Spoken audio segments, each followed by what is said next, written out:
Friends, स्वागत है आज के करंट अफेयर की क्लास में। आज हम लोग पिछले क्लास का पहले रिवीजन करेंगे। उसके पहले कोटेशन से शुरुआत करते हैं। सफलता मानव जीवन का सबसे महत्वपूर्ण अंग है। सफलता जो है, सक्सेस है, जो मानव जीवन का सबसे सफल, क्योंकि जब तक आप सफल नहीं होते हैं तो आपका कॉन्फिडेंस भी नहीं आता है। उसके लिए आपको क्या करना पड़ेगा? डेली क्या करना पड़ेगा? प्रयास करना पड़ेगा। और जो काम कर रहे हैं उसमें परफेक्शन भी लाना होगा और परसिस्टेंस रहना पड़ेगा। मतलब जो काम आप कर रहे हैं, मतलब आप अगर 2 घंटा पढ़ रहे हैं, 3 घंटा पढ़ रहे हैं, तो उसको रेगुलर कीजिए ना कि एक दिन पढ़ लिए 24 घंटा और बाकी दिन आराम कर रहे हैं। तो मतलब जाड़ा गर्मी बरसात हो चाहे कुछ भी हो, लेकिन आपको काम रेगुलर करना है। थोड़ा बहुत ऊंच नीच चलते रहता है, तो इसी से आपको सक्सेस मिल जाता है। कछुआ जैसे देखते हैं, कछुआ चाल जीत लेता है। क्यों जीतता है? क्योंकि वो रेगुलर धीरे धीरे धीरे धीरे चलता रहता है, ना कि एक ही बार में चल के फिर आराम से रुक जाता है। तो आपको काम निरंतर करना होगा, सतत करना होगा, सतत प्रयास जारी करना होगा, इससे ही सफलता मिलेगी। अब हम लोग कल के क्वेश्चन ऑफ द डे के बारे में देख लेते हैं। रेडियो कार्बन डेटिंग के जरिए प्रमाणित किया गया भारत का सबसे प्राचीन जीवित वट वृक्ष, जो 700 वर्ष पुराना है, जो ऐसा बोला जाता है कि दुनिया का सबसे पुराना वट वृक्ष है, बरगद का पेड़ है, वो कहाँ पाया गया था? तो वो मुंगेर बिहार में पाया गया था। आप लोग कमेंट में अच्छा जवाब दिए हैं। अब हम लोग कल के रिवीजन क्वेश्चन के बारे में पढ़ लेते हैं। किस आईआईटी ने एंकर नामक मानव ब्रेनस्टॉर्म दुनिया का सबसे विस्तृत 3D एटलस जारी किया है? तो किसने जारी किया है? आईआईटी मद्रास ने जारी किया है। किस आईआईटी ने असरगी का पता लगाने वाले उपकरण असरनी सेफ विकसित किया है? तो कौन आईआईटी है? तो आईआईटी कानपुर ने। अब हम लोग क्या, ये आर्सेनिक होगा। आर्सेनिक का पता लगाने के लिए, आर्सेनिक क्या है? कोई तत्व है। किस देश ने सोलर फर्स्ट नामक पहले फुल टाइम अंतरिक्ष मौसम निगरानी उपग्रह को सक्रिय किया है? तो अमेरिका ने किया है। कौन सा देश दुनिया का तीसरा सबसे बड़ा घरेलू एविएशन मार्केट बन गया है? मतलब सबसे ज़्यादा वहाँ घरेलू एविएशन, जैसे ट्रेन मीडियम है साधन, उसके बाद जल है और बस है। तो इसके जो तीसरा सबसे बड़ा एविएशन मार्केट, पहला स्थान अमेरिका का है, दूसरा चाइना का और तीसरा भारत का है, जिसमें इंडिगो ने काफ़ी महत्वपूर्ण योगदान दिया है। आईसीसी पुरुष वनडे टीम रैंकिंग 2026 में कौन सी टीम शीर्ष स्थान पर रही है? तो भारत रही है। भारत का पहला स्वदेशी AI video story generation model कौन सा है? तो बढ़िया है। दुनिया के शीर्ष विकसित देशों का G7 शिखर सम्मेलन कहाँ शुरू हुआ है? तो एवियन में शुरू हुआ है, जहाँ पे पीएम मोदी ने अभी शिरकत की है। तो एवियन कहाँ है? एवियन फ्रांस में है। फ्रांस की राजधानी कहाँ है? आप लोग कमेंट में बताइएगा। वहाँ के राष्ट्रपति कौन है? मैक्रोन है, एमेलियन मैक्रोन। किस राज्य सरकार ने सभी सरकारी संस्थाओं में किंडरगार्टन केजी से लेकर पोस्ट ग्रेजुएट लेवल तक मुफ्त शिक्षा देने की घोषणा की है? तो ग्रेजुएट पोस्ट ग्रेजुएट तक उड़ीसा ने की है। केंद्र सरकार ने देश में कितने प्रतिशत शुद्ध इथेनॉल को बतौर ईंधन इस्तेमाल करने की मंजूरी दी? 100% इथेनॉल को। तो किसके द्वारा किया गया है? मिनिस्ट्री ऑफ रोड ट्रांसपोर्ट के द्वारा। इसके मंत्री कौन है? नितिन गडकरी हैं। नितिन गडकरी, जो कि आरएसएस से बिलोंग करते हैं। किसे आधिकारिक तौर पर बांग्लादेश में भारतीय उच्चायुक्त के रूप में नियुक्त किया गया है? तो दिनेश त्रिवेदी को नियुक्त किया गया है। विश्व बुजुर्ग दुर्व्यवहार जागरूकता दिवस कब मनाया जाता है? तो 15 जून को मनाया जाता है। और भारत इनोवेट्स 2026 का प्रथम संस्करण का उद्घाटन किस देश में किया गया है? तो फ्रांस में किया गया है। फ्रांस की राजधानी कहाँ है? यही बताया, आपको पूछा गया था। तो फ्रांस की राजधानी पेरिस हो गई। और उसके राष्ट्रपति कौन हो गए? इमोलियम मैक्रोन। यूरोपियन कंट्री है जहाँ पे फ्रांस की क्रांति 1789 ईस्वी में हुई थी। अब हम लोग नेक्स्ट आज के क्वेश्चन के बारे में पढ़ेंगे। हाल ही में किस देश की स्पेस कंपनी टेलीपिक्स और VLEO सैटेलाइट मिशन के लिए भारतीय स्पेस स्टार्टअप बेलिट्रिक्स एरोस्पेस के साथ क्या किया है? समझौता किया है। तो अब हम लोग इसके बारे में पढ़ते हैं। तो टेलीपिक्स स्पेस एआई सोल्यूशन और बेलाट्रिक्स एरोस्पेस इंडिया ने क्या किया है? समझौता किया है। तो कहाँ की कंपनी है पहले? तो ये टेलीपिक्स हो गई, साउथ कोरिया की कंपनी। और बेलाट्रिक्स एरोस्पेस कहाँ है? इसका हेडक्वार्टर बेंगलुरु। बेंगलुरु इसका हेडक्वार्टर है। और ये क्या है? स्टार्टअप है। अब वही वो टेलीपिक्स क्या हो गया? टेलीपिक्स स्पेस एआई सॉल्यूशन कंपनी है। Space AI solution company, AI मतलब आर्टिफिशियल इंटेलिजेंस, हिंदी में इसको कृत्रिम बुद्धिमत्ता बोलते हैं। यह एक अंतर्राष्ट्रीय साझेदारी है और दक्षिण कोरियाई निजी अंतरिक्ष क्षेत्रों के बीच। और ये क्या अंतर्राष्ट्रीय साझेदारी हो गया ना, क्योंकि देश से बाहर हो गया। और ये निजी निजी है, मतलब कोई पर्सन का है तो उसको बोलते हैं निजी। निजी अंतरिक्ष क्षेत्रों के बीच क्या है? एक महत्वपूर्ण सहयोग को दर्शाती है। अब दोनों के बीच ये पढ़ते हैं, दोनों के बीच क्या है? टेलीपिक्स के साथ ऐतिहासिक साझेदारी भी है, बेलिट्रिक्स और टेलीपिक्स के साथ। बेलिट्रिक्स कहाँ की है? साउथ कोरिया की है। बेलिट्रिक्स कहाँ की है? भारत की है। भारत की स्टार्टअप कंपनी है, ये जो निजी है, पर्सनल, जैसे स्पेस एक्स है। और टेलीपिक्स कहाँ की है? साउथ कोरिया के स्पेस एआई कंपनी। दोनों के साथ एमओयू मेमोरेंडम ऑफ अंडरस्टैंडिंग हुआ है। इसका मिशन क्या है? VLEO। VLEO का मतलब क्या होता है? Very low earth orbit. Very low earth orbit मतलब पृथ्वी के कक्षा से बहुत नीचे, वेरी लो हो गया, अर्थ ऑर्बिट में। अब टेलीपिक्स की क्या भूमिका रहेगी? टेलीपिक्स अपना उच्च रिजोल्यूशन वाला वाइड स्वैथ ऑप्टिकल पेलोड चोएट इसी मिशन में प्रदान करेगा। यह पेलोड क्या है? एआई आधारित इमेज प्रोसेसिंग और चौड़े क्षेत्र की तस्वीर लेने में सक्षम है। और बेलिट्रिक्स क्या करेगा, बेलिट्रिक्स एयरोस्पेस इस उपग्रह को VLEO very low earth orbit platform क्या करेगा, प्रदान करेगा।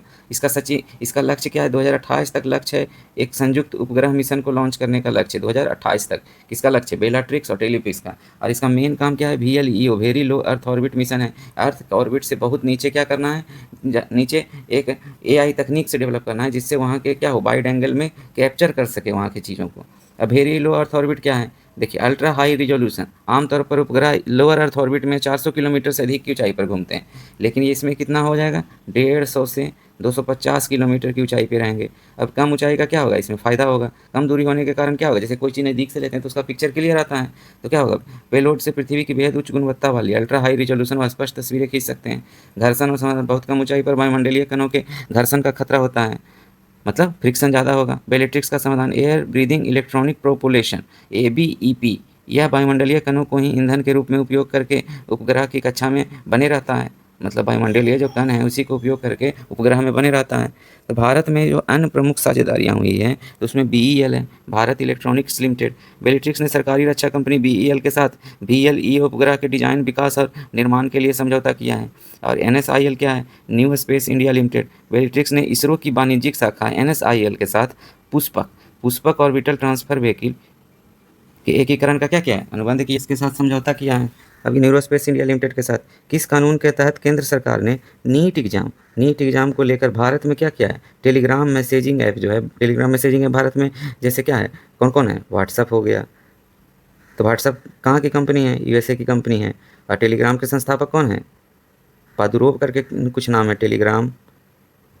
और कौन कौन सा है, आप लोग कमेंट बॉक्स में बताइएगा क्या, और कौन कौन सा मैसेजिंग ऐप आप लोग इस्तेमाल करते हैं। तो इस तहत किसको बैन किया है, तो बैन कर दिया है किसको, टेलीग्राम को बैन किया है। तो ये किस सेक्शन किसके तहत कर सकता है, तो धारा आर्टिकल 69A के तहत सूचना प्रौद्योगिकी अधिनियम 2000 की धारा के तहत इसको बैन किया जा सकता है, ताकि टेम्पोररी बैन है, 22 जून तक ये बैन है, मतलब पूरी तरीके से बैन नहीं किया गया, टेम्पोररी बैन है, अस्थायी प्रतिबंध है। भारतीय सरकार ने क्या किया, NTA जो NTA क्या कराती है, नीट का एग्जाम कराती है, नेशनल टेस्टिंग एजेंसी और विभिन्न राज्य पुलिस एजेंसियों के आग्रह पर टेलीग्राम पर क्या किया है, अस्थायी प्रतिबंध लगाया है। यह कदम नीट UG 2026 की पुनर्परीक्षा से पहले पेपर लीक की अफवाहों, फर्जी दावों और संगठित धोखाधड़ी रैकेट को क्या करता है, रोकने के लिए उठाया गया है। अनुरोधकर्ता कौन है, NTA है, नेशनल टेस्टिंग एजेंसी है, और कौन है, शिक्षा मंत्रालय के अभी मंत्री कौन है, धर्मेंद्र प्रधान है। इनसे इसीलिए कॉकरोच जनता पार्टी के द्वारा इस्तीफा, कि आप लोग से अगर ये री एग्ज़ाम मतलब जो लीक है ख़त्म ही नहीं हो रहा था, आप लोग अपने पद से इस्तीफा दे दीजिए। यह एक अस्थायी प्रतिबंध था जो परीक्षा के दौरान लागू किया गया है। कानूनी प्रावधान इसके तहत क्या है, ऐप बैन को ब्लॉक किया जाता है ministry of electronics and telecommunication ministry के द्वारा, जिसमें IT एक्ट मतलब इन्फॉर्मेशन टेक्नोलॉजी एक्ट 69 है, याद रखना है 69 है, क्या बोलता है धारा, केंद्र सरकार या उसके द्वारा अधिकृत अधिकारियों को किसी भी कंप्यूटर संसाधन जैसे वेबसाइट या ऐप तक जनता की पहुंच को ब्लॉक करने की शक्ति देता है।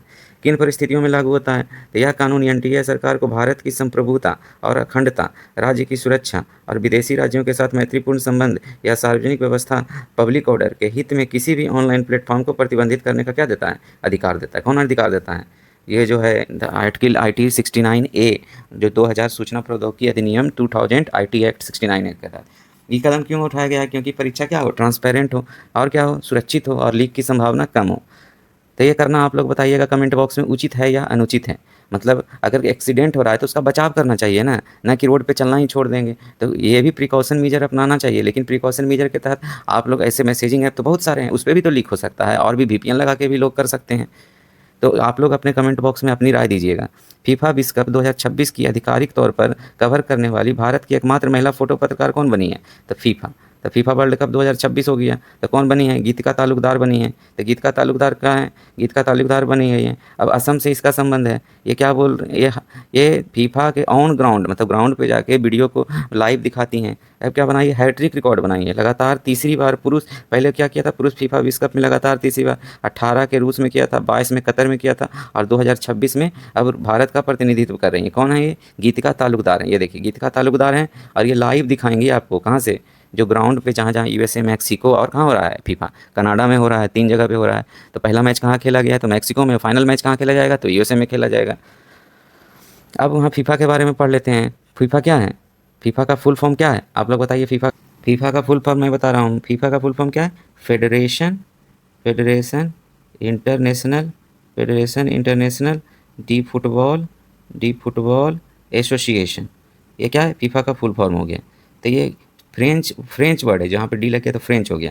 अब यहाँ फीफा बस 2021 में क्या है, मैस्कॉट 3 है।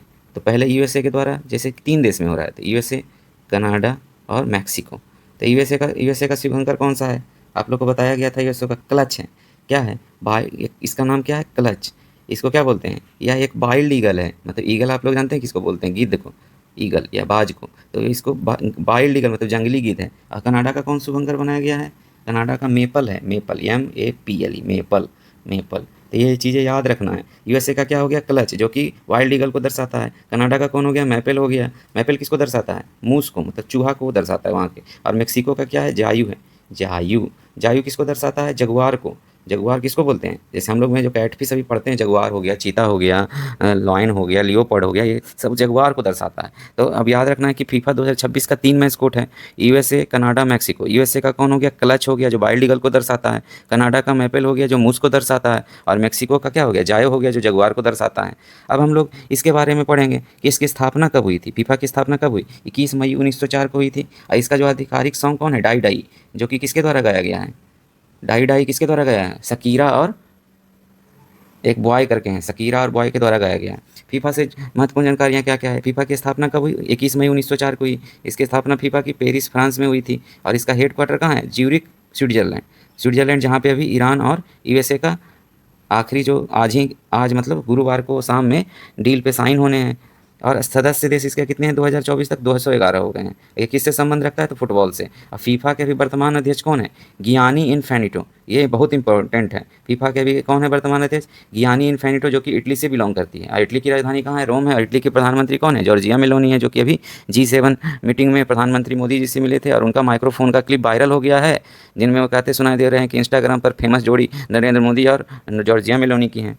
तो आप लोग अभी कुछ चीज़ें ना रिलेट करके याद करिएगा, तो चीज़ें सिंपल रहेगी और ज़्यादा याद भी नहीं करना पड़ेगा। तो फीफा विश्व कप अब हम देख लेते हैं कि फीफा जो विश्व कप हुआ है आज तक, जो 1930 से 2026 तक, उसमें कौन कौन देश विजयी हुए हैं। तो इंपॉर्टेंट कौन देश है, हम लोग अर्जेंटीना के बारे में चर्चा करते हैं। 2022 में किसने जीता था, 2022 में मेज़बान कौन किया था, मेज़बान कतर किया था। और जीत किसने हासिल की थी, अर्जेंटीना ने हासिल की थी। तो अर्जेंटीना से लियोनेल मेसी भी बिलोंग करते हैं, जो कि अभी भारत की यात्रा पे थे। तो उनकी मूर्ति 70 फीट की मूर्ति कहाँ लगाई गई, कोलकाता में लगाई गई। और भारत के खेल जगत में दूसरे क्या बन गए, दूसरे सबसे कमाई करने वाले खिलाड़ी बन गए हैं लियोनेल मेसी।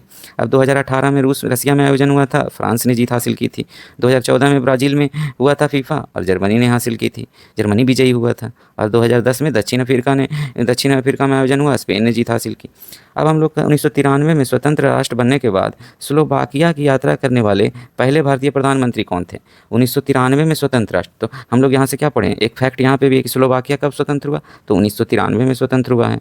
तो सबसे पहले भारतीय प्रधानमंत्री कौन बने, नरेंद्र मोदी बने। तो नरेंद्र मोदी भारत के कितने पीएम है, कौन से नंबर के पीएम है, आप लोग कमेंट बॉक्स में बताइएगा। मनमोहन सिंह क्या 1990 में क्या थे, ये वित्त मंत्री थे। और ये इन्होंने 2014 से पहले के कार्यकाल में क्या भारत के लिए, 2014 से पहले भारत के लिए प्रधानमंत्री की अटल बिहारी वाजपेयी भी पीएम बने हैं, जो कि ग्वालियर से बिलोंग करते हैं। और जवाहरलाल नेहरू भारत के पहले पीएम बन गए, जिनका रिकॉर्ड अभी कितने दिनों का तोड़ा है, 4399 दिनों का तोड़ा है नरेंद्र मोदी ने लगातार पढ़ा। अब हम लोग नेक्स्ट क्वेश्चन पढ़ रहे हैं कि स्लोवाकिया क्या है, 1 जनवरी 1993 को चेकोस्लोवाकिया से अलग होकर स्वतंत्र राष्ट्र बना था। प्रधानमंत्री मोदी ने 13 अप्रैल 2025, 13 अप्रैल नहीं, ये गलत लिखा हुआ है, 13 अप्रैल कहाँ, अभी तो यात्रा की पहले या किसी भारतीय की स्लोवाकिया की पहली आधिकारिक यात्रा है, मतलब कल का डेट होगा।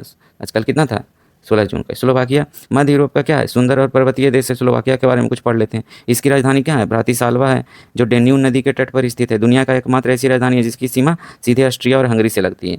देखिए स्लोवाकिया हो गया।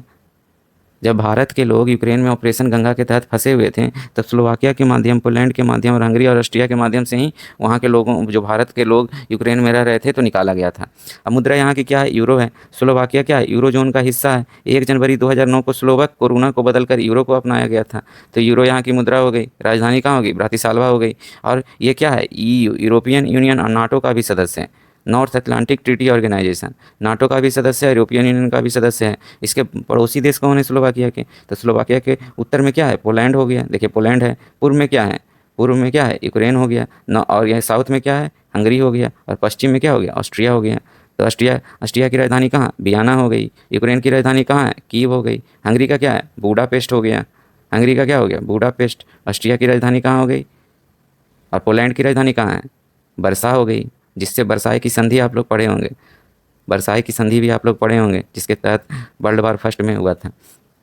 तो ये हो गया क्या, पोलैंड स्लोवाकिया की क्या हो गई कैपिटल। स्लोवाकिया के चारों तरफ जो घिरी, स्लोवाकिया किससे किससे घिरा है। अब क्या है, वहाँ की भाषा क्या है, स्लोवाक है। तो ये क्षेत्र पर्यटन और पर्यटन टूरिज्म के लिए जाना जाता है। प्राकृतिक सुंदरता, विशाल जंगल, कैरेबियन पर्वत श्रृंखला, विशेष रूप से हाई टर्टास क्षेत्र के लिए प्रसिद्ध है। यह दुनिया में प्रति व्यक्ति सबसे अधिक कैसल की संख्या है, मतलब कैसलों की संख्या। अब यहाँ पे अब एक फैक्ट और है। अभी हम लोग स्लोवाकिया पढ़ लिए। स्लोवाकिया क्या है, किस देश में, महाद्वीप में, तो यूरोप महाद्वीप में है, विशेष रूप से मध्य यूरोप में है। एक सुंदर और पर्वतीय देश है। 1 जनवरी 1993 को क्या हुआ, स्वतंत्र देश किससे बना, चेकोस्लोवाकिया से अलग होकर स्वतंत्र बना है। राजधानी हम लोग पढ़ेंगे ब्रातिस्लावा होगी, मुद्रा यूरो हो गई, और ईयू और नाटो का भी सदस्य है। पड़ोसी देश आपको बताए हैं क्या, नॉर्थ में ऊपर क्या है, पोलैंड है, नीचे क्या है, हंगरी है, और इधर पूर्व में क्या है, यूक्रेन है, और इधर वेस्ट में क्या है, ऑस्ट्रिया है। और आधिकारिक भाषा स्लोवाक हो गई। पर्यटन और भूगोल के लिए जाना जाता है। जनसंख्या कितनी है, 54 लाख, लगभग 54 लाख है। स्वतंत्र तो बताएंगे। अब है कि जून 2026 में किस यूरोपीय देश ने प्रधानमंत्री नरेंद्र मोदी को अपने देश के सर्वोच्च नागरिक सम्मान से सम्मानित किया। तो प्रधानमंत्री को बहुत सारे देशों ने सर्वोच्च नागरिक सम्मान से सम्मानित किया। तो भारत का सर्वोच्च नागरिक सम्मान कौन है, भारत रत्न है। तो यहाँ पे क्या है, स्लोवाकिया ने। तो स्लोवाकिया की प्रधान, कोई भी भारत के 1993 में तो देश ही बना। तो भारत के द्वारा पहले प्रधानमंत्री हैं जो स्लोवाकिया की यात्रा पे गए हैं। तो सम्मान का नाम क्या है, the order of the white double course, याद रखिएगा। स्लोवाकिया का जो जो सर्वोच्च नागरिक सम्मान है उसका नाम क्या है, order of the white double course है। किसने दिया है, स्लोवाकिया के राष्ट्रपति पीटर पेलेग्नी। स्लोवाकिया के राष्ट्रपति कौन है, पीटर पेलेग्नी। भारत और स्लोवाकिया के बीच क्या करना है, मजबूत द्विपक्षीय संबंधों को क्या करना है, बढ़ावा देना है। राजधानी, मुद्रा, ये सब तो आपको बता ही दिए, एक बार और पढ़ लीजिए। ब्रातिस्लावा है जो कि डेन्यूब नदी पे है। यूरो हो गया, अंतर्राष्ट्रीय ईयू और नाटो का भी सदस्य है। और इसका क्षेत्रफल, इसके ऊपर में कौन है, नॉर्थ में हो गया क्या, पोलैंड हो गया। ऊपर नीचे क्या हो गया, नीचे हंगरी हो गया। और पूर्व में क्या हो गया, पूर्व में हो गया ऑस्ट्रिया, और वेस्ट में हो गया। अब भाषा क्या है, स्लोवाक हो गई। प्रसिद्ध विशेषताएं, प्राकृतिक सुंदरता के लिए कॉमेथियन पर्वत, हाई टैट्रस और कैसल्स, किलों के लिए प्रसिद्ध है। मतलब यहाँ किला है, किला जैसे राजा का किला होता था ना, उसी तरह। पीएम मोदी को स्लोवाकिया का सर्वोच्च नागरिक सम्मान दिया गया, ऑर्डर ऑफ द, ये याद रखिएगा, order of the white double cross, प्रथम श्रेणी। स्लोवाकिया के राष्ट्रपति कौन है, पीटर पेलेग्रिनी ने अपनी यूरोप यात्रा के दौरान भारत के प्रधानमंत्री मोदी को स्लोवाकिया का सर्वोच्च नागरिक सम्मान, order of the white double cross से सम्मानित किया है। पहले भारतीय, क्योंकि पहले पीएम ही हैं। अब क्या है सम्मान, अब यहाँ से हम लोग एक चीज़ और पढ़ लेते हैं। प्रधानमंत्री मोदी को क्या कि 33 अंतर्राष्ट्रीय सम्मान मिला है। मतलब अब तक 33 अंतर्राष्ट्रीय सम्मान मिल चुका है, जिसमें अभी तक पूछेगा कि प्रधानमंत्री मोदी को अंतर्राष्ट्रीय मंचों पे कितने सम्मान अब तक मिल चुके हैं प्रधानमंत्री रहते हुए।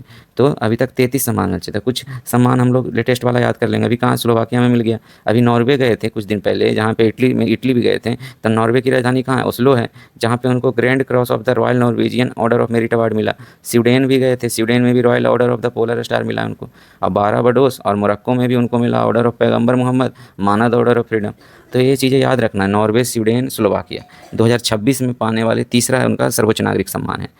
अब नामीबिया भी गए थे, order of the most ancient ballistic criminals है। ब्राज़ील में Grand Collar of the National Order of the Southern Cross है। तो इसी तरीके से 2016 से अब तक इनको बहुत ज़्यादा सम्मान मिल चुका है अंतर्राष्ट्रीय मंचों पे। अब हम लोग पढ़ेंगे जादव पटिया पेंटिंग के बारे में। तो जादव पटिया पेंटिंग आप लोग सुने होंगे, हाल ही में न्यूज़ में चर्चे में रहा है, क्योंकि इसको जीआई टैग दिया गया है। तो अब हम लोग देखिए, पहले प्रश्न पढ़ लीजिए। हाल ही में समाचारों में रही जादव पटिया पेंटिंग के संदर्भ में कौन सा कथन पर विचार कीजिए। तो जून 2026 में भारत सरकार द्वारा झारखंड के दुमका जिले की पारंपरिक लोक कला को भौगोलिक जीआई टैग प्रदान किया गया।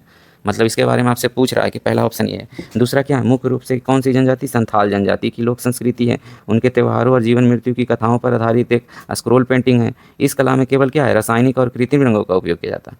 तो इसका आंसर क्या होगा, पहला तो जीआई टैग इसको मिला है, जाऊट गया। ये कहाँ के, झारखंड की संथाल प्रजाति से भी बिलोंग करते हैं, और जो संथाल प्रजाति दुमका जिले में है, तो इसको मिला है। लेकिन इसमें केमिकल रंगों का और कृत्रिम रंगों का उपयोग नहीं होता है, इसमें प्राकृतिक रंगों का उपयोग किया जाता है। तो इसके साथ क्या हो गया, 1 और 2 सही हो गया, 1 सही हो गया, 2 सही हो गया, 3 गलत हो गया। तो इस तरह के क्वेश्चन आजकल आने लगे हैं पैटर्न चेंज करके। तो इसीलिए कोई भी चीज़ को डिटेल में पढ़ा कीजिए। अब जादव पटिया चित्रकला के बारे में पढ़ते हैं। तो पहला है, दो झारखंड, दुमका और पश्चिम बंगाल की भी प्रसिद्ध लोक कला है। जादव पटिया कला की क्या है मुख्य विशेषता, जादव पटिया शब्द 2 शब्द से मिलकर बना। जादव जिसका अर्थ क्या होता है, जादूगर या चित्रकार, और पटिया या पटुआ जिसका अर्थ क्या होता है, कपड़े या कागज़ के लंबे टुकड़े। देखिए है लंबा टुकड़ा, कपड़ा कागज़ का लंबे टुकड़ा है तो इसको जादव पटिया कला बोलते हैं। इसमें क्या होता है, कला का प्रदर्शन किया जाता है। यह केवल चित्रकला नहीं है बल्कि एक ऑडियो और विजुअल, मतलब ऑडियो विजुअल मतलब क्या होता है, दृश्य श्रव्य कला। ऑडियो मतलब ये ऑडियो भी इसमें चलेगा। अब विजुअल मतलब जो दिख रहा है। इसमें कलाकार जिन्हें चित्रकार कहते हैं, एक एक करके चित्र दिखाते हैं और उसके बारे में जुड़ी कहानियों को बताते हैं, इसीलिए ऑडियो विजुअल है। जो चित्रकार है फोटो दिखा के उसके बारे में क्या करेंगे, वर्णन करेंगे, तो ऑडियो विजुअल हो गया। अब वीडियो का रहता है तो वीडियो तो अब धार्मिक कुछ चीज़ों का मीनिंग ना उसी में छिपा होता है, तो आप लोग थोड़ा अच्छे से उसको लाइन बाय लाइन पढ़िएगा ना तो चीज़ें याद रहेगी। धार्मिक और सांस्कृतिक महत्व है इसका। तो किसके द्वारा मनाया जाता है, संथाल जनजाति के द्वारा मनाया जाता है। मिथक संस्कृति है। मिथक रीति रिवाज, मिथक मतलब क्या होता है, अंधविश्वास। रीति रिवाज है, लोक कथाओं पर आधारित है। मिथक मतलब झूठी बातें होता है। इसमें हिंदू महाकाव्य जैसे रामायण और महाभारत और मृत्यु के बाद की घटनाओं को क्या किया जाता है, चित्रित किया जाता है। मृत्यु के बाद जैसे स्वर्ग हो गया, नरक हो गया, उसके बारे में चित्रित किया जाता है। और जो क्या है, रामायण और महाभारत में जो हुआ। अब इसमें प्राकृतिक रंग को नहीं, अब देखिए इसमें कौन कौन से रंग मिलाया जाता है। तो पहला लाल रंग मिलाया जाता है, जो क्या होता है, ईंट होता है, गुरु होता है, या लाल रंग के फूल या पेड़ की छाल को पीस के बनाया जाता है। पीला रंग मिलाया जाता है, फिर हरा रंग मिलाया जाता है। तो इसमें जितने भी रंग मिलाए जाते हैं प्राकृतिक नेचुरल कलर होता है, जैसे भूरा, नारंगी का। रंगों को कैनवास पर पक्का करने के लिए गोंद या बबूल का गोंद मिलाया जाता है। पुराने समय में पेंट करने वाले ब्रश बकरियों या जानवरों के बालों से खुद ही बनाए जाते थे। जो ब्रश हैं बकरी के बाल से बनाए जाते थे। अब देखिए चित्रकारी का तरीका क्या है, कागज़ का कपड़ों का छोटा टुकड़ा रहेगा, उस पर स्क्रोल पर पैनल बनाकर सीक्वेंशियल कहानियाँ चित्रित की जाएगी। और सफ़ेद रंग का उपयोग करने के लिए चित्रकार अक्सर कागज़ को ही कोरा छोड़ देते हैं, मतलब पेपर जो वाइट रहेगा उसी को कोरा छोड़ देते हैं। आजकल पर्यटन और कला बाजार की मांग के अनुसार लंबे स्क्रोल की जगह सिंगल फ्रेम पेंटिंग्स बनाई जाने लगी है, मतलब जिसकी बाजार में मांग है। अब हम लोग नेक्स्ट पढ़ते हैं। नेक्स्ट क्वेश्चन हम लोग का क्या है, हाल ही में खबरों में रहे प्लूविक्टो के संबंध में कौन से कथनों पर विचार कीजिए। तो यह क्या है, उन्नत मेटास्टैटिक प्रोस्टेट कैंसर के लिए स्वीकृत दुनिया का पहले रेडियो लिगेंड थेरेपी है। यह सीधे उन कैंसर कोशिकाओं को लक्षित विकिरण टारगेटेड रेडिएशन प्रदान करती है जो प्रोस्टेट विशिष्ट झिल्ली प्रतिजन पीएसएमए को व्यक्त करती है। देखिए पीएसएमए का क्या हो गया, प्रोस्टेट स्पेसर क्या होता है बताइएगा, प्रोस्टेट स्पेसर पीएसएमए क्या होगा, प्रोस्टेट हो स्पेसिफिक मेम्ब्रेन एंटीजन इसका क्या होता है, prostate specific membrane antigen. Prostate specific झिल्ली प्रतिजन, देखिए हिंदी कितना टफ है और इंग्लिश कितना आसान है। प्रोस्टेट स्पेसिफिक मेम्ब्रेन एंटीजन, एक और दो ये आंसर सही है। अब इसमें क्या होता है, अब देखिए प्लूविक्टो क्या है, अब इसके बारे में पूछ रहा है कि उन्नत मेटास्टैटिक स्वीकृत दुनिया का पहला रेडियोलिंक थेरेपी है, तो सही है। या सीधे उन कैंसर कोशिकाओं को लक्षित विकिरण के प्रदान करता है, ये भी सही है। या ट्यूमर के डीएनए को नष्ट करने के लिए रेडियोधर्मी आइसोटोप 131 का उपयोग करता है, तो नहीं, ये 131 का उपयोग नहीं करता है। तो अब हम ये क्या करता है, ल्यूटेनियम 177 का उपयोग करता है।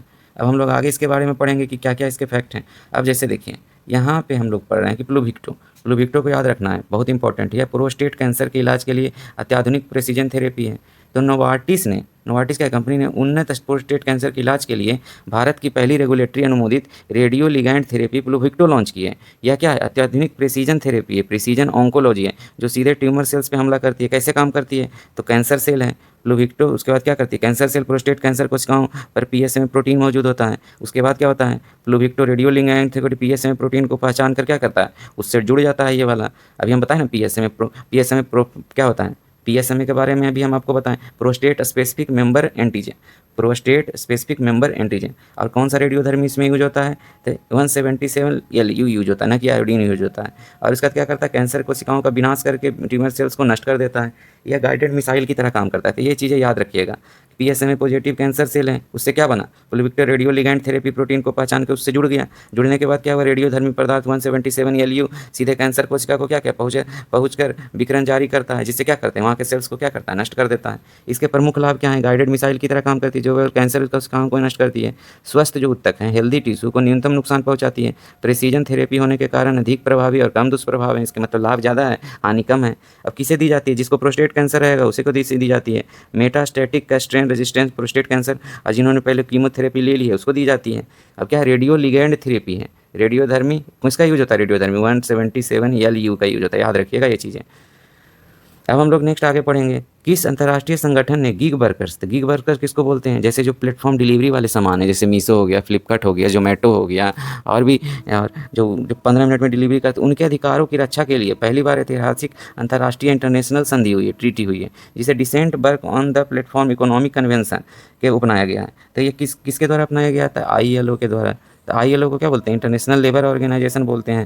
तो ILO ने जून 2025 में अपने 113वें अंतर्राष्ट्रीय श्रम सम्मेलन में decent work in the platform economy convention को अपनाया।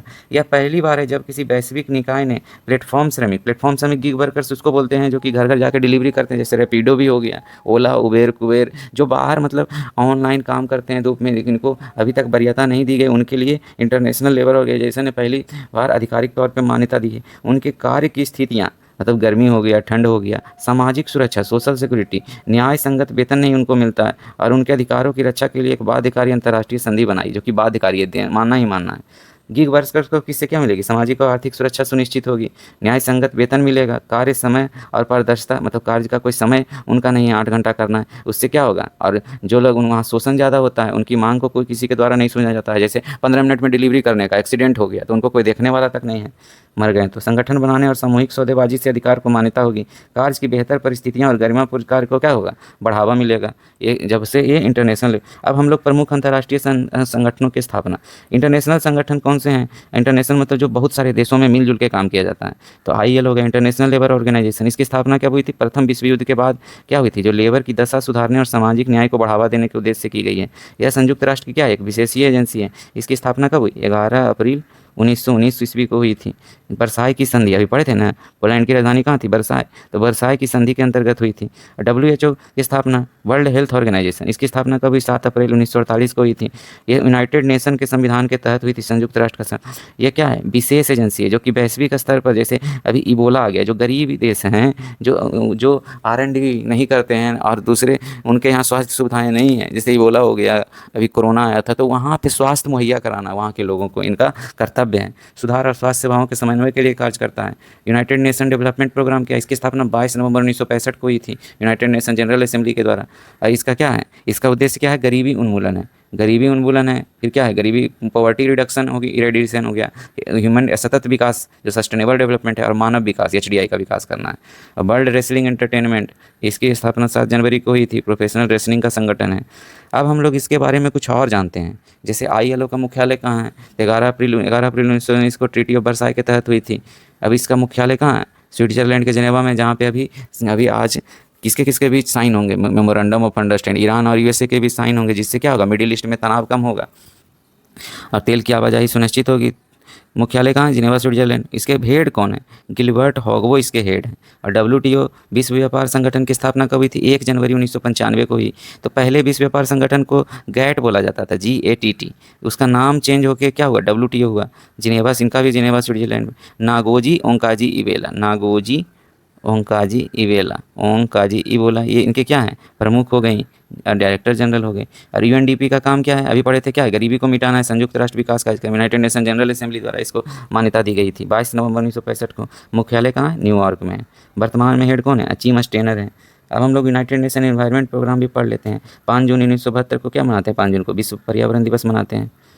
तो इस पर्यावरण दिवस मनाने की शुरुआत कब हुई थी? 5 जून 1972 को हुई थी, स्टॉकहोम सम्मेलन। स्टॉकहोम कहाँ की राजधानी है? स्वीडन की राजधानी है, लेकिन इसका हेड क्वार्टर कहाँ है? नैरोबी और केनिया में, याद रखिएगा ये चीज़।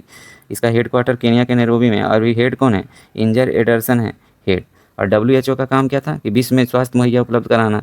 7 अप्रैल 1948 को इसकी स्थापना हुई, जिनेवा इसका हेड क्वार्टर है। और डॉक्टर टेड्रोस अभी इसके हेड हैं, डॉक्टर टेड्रोस एडनॉम, टेड्रोस याद रहेगा, टेड्रोस एडनॉम। तो WHO के हेड कौन हो गए? Doctor Tedros. United Nation Environment Programme के हेड कौन हो गए? इंजर एडरसन हो गए। और ILO के हेड कौन हो गए? गिलबर्ट हॉगवो हो गए। WTO के हेड कौन हो गए? नागोजी ओंकाजी इवेला। और यूनाइटेड नेशन डेवलपमेंट प्रोग्राम के हेड कौन हो गए? अचीम स्टेनर हो गए। तो ये सारे का आपको बता भी दिए, हेड क्वार्टर भी बता दिया, इसका उद्देश्य क्या है वो भी बता दिया गया। अब हम लोग नेक्स्ट क्वेश्चन की ओर चलेंगे। उत्तर प्रदेश के जेवर हवाई अड्डे, जेवर हवाई अड्डा का नाम सुने होंगे, जो नोएडा में है। नोएडा इंटरनेशनल एयरपोर्ट से सबसे पहले किस एयरलाइन की फ्लाइट ने उड़ान भरी? तो सबसे पहले उड़ान किसने भरी? इंडिगो। जब हम लोग भारत का एविएशन सेक्टर तीसरे स्थान पे है USA चाइना के बाद, तो इसमें सबसे ज़्यादा योगदान किसका है? इंडिगो का योगदान है। अब नोएडा इंटरनेशनल एयरपोर्ट के बारे में जानते हैं। तो नोएडा इंटरनेशनल एयरपोर्ट से 15 जून 2026 को पहली फ्लाइट गई थी। सबसे पहली फ्लाइट कहाँ उड़ान भरी? फ्लाइट नंबर क्या है? 6E2278। उत्तर प्रदेश के गौतम बुद्ध नगर जेवर में स्थित है।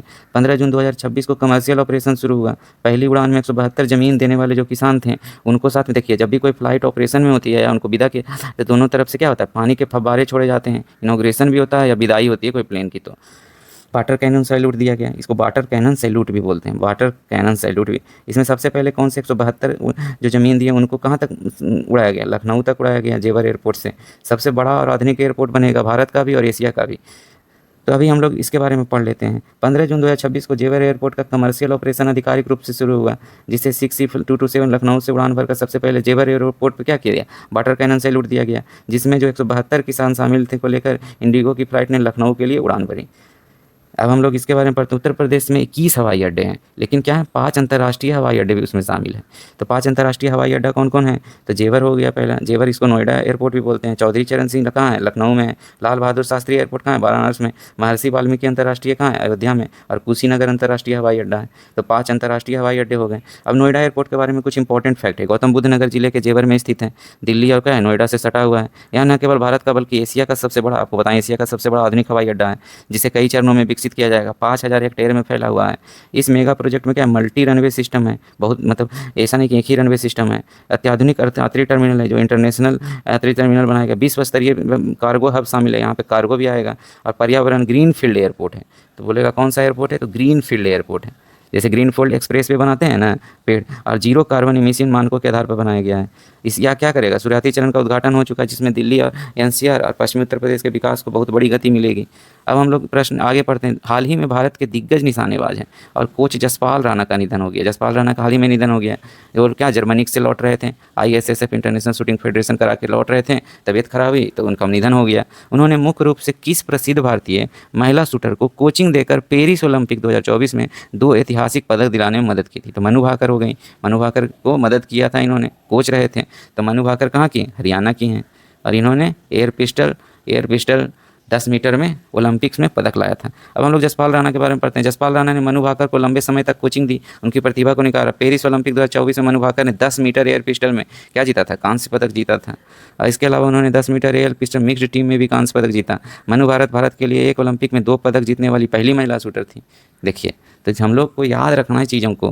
किस राज्य सरकार ने महिलाओं और ट्रांसजेंडर व्यक्तियों के लिए प्रियदर्शनी मुफ्त बस यात्रा शुरू की, तो हमेशा याद रखना है केरल के द्वारा भी कौन कौन चीज़ शुरू किया गया, हॉक योजना शुरू की गई थी। मुख्यमंत्री प्रियदर्शनी, अभी केरल के नए मुख्यमंत्री का नाम क्या है, GD जगदीशन नाम है। जगदीशन या सतीशन या जगदीशन कुछ नाम है। तो ये हो गए केरल के। कौन सी पार्टी से बिलोंग करते हैं, तो कांग्रेस पार्टी से थे। अब हम लोग नेक्स्ट पढ़ेंगे। केरल ने क्या है 25 जुलाई 2026 को मुफ्त योजना की शुरुआत की। इससे क्या होगा, महिला ट्रांसजेंडर व्यक्ति के लिए KSRTC वहाँ की जो बस है, Kerala state road transport corporation की साधारण बसों में मुफ्त यात्रा करेंगे। इससे क्या होगा, लैंगिक समानता को बढ़ावा मिलेगा। सुरक्षित सुलभ सार्वजनिक परिवहन सुनिश्चित करने के उद्देश्य से की गई। महिला और ट्रांसजेंडर व्यक्ति को क्या मिलेगा, आर्थिक भी राहत मिलेगा। शिक्षा, रोजगार और स्वास्थ्य सेवाओं की पहुंच आसान होगी। केरल सरकार की प्रमुख योजनाओं के बारे में पढ़ते हैं। प्रियदर्शनी योजना बताएं, महिला और ट्रांसजेंडर के लिए शुरू किया गया है, महिलाओं की सुरक्षा इससे होगी। हॉक योजना, हॉक का फुल फॉर्म क्या आएगा, hostile activity watch kernel, hostile activity watch kernel, ये हो गया। ये हॉक क्या है, पहला न्यायपालिका से जुड़ी डिजिटल व वन्य जीव अपराध प्रबंधन प्रणाली है, मतलब वन्य जीव अपराध। वन विभाग और वाइल्ड लाइफ ट्रस्ट द्वारा इसको विकसित किया गया है। और तीसरा है कुदुम्बश्री मिशन है, और लाइफ मिशन भी किसके द्वारा शुरू किया गया है, केरला के द्वारा शुरू किया गया है। अब हम लोग नेक्स्ट, आज का क्वेश्चन क्या था, कल का क्वेश्चन आपको बताएं कि इसका आंसर क्या है, मुंगेर बिहार है। तो आप लोग कल ये क्वेश्चन हम आपको देते हैं। Institute for Economic and Peace द्वारा ग्लोबल पीस इंडेक्स जारी किया जाता है, ग्लोबल पीस इंडेक्स जारी किया गया। इसमें 2026 में भारत को कौन सा स्थान हुआ, आप लोग कमेंट बॉक्स में इसका जवाब दीजिए। हम आप लोग थैंक यू। अब आप लोग से हम कल सुबह मिलते हैं। आप लोग पढ़ते रहिए और अपने सेहत का ख्याल रखिए।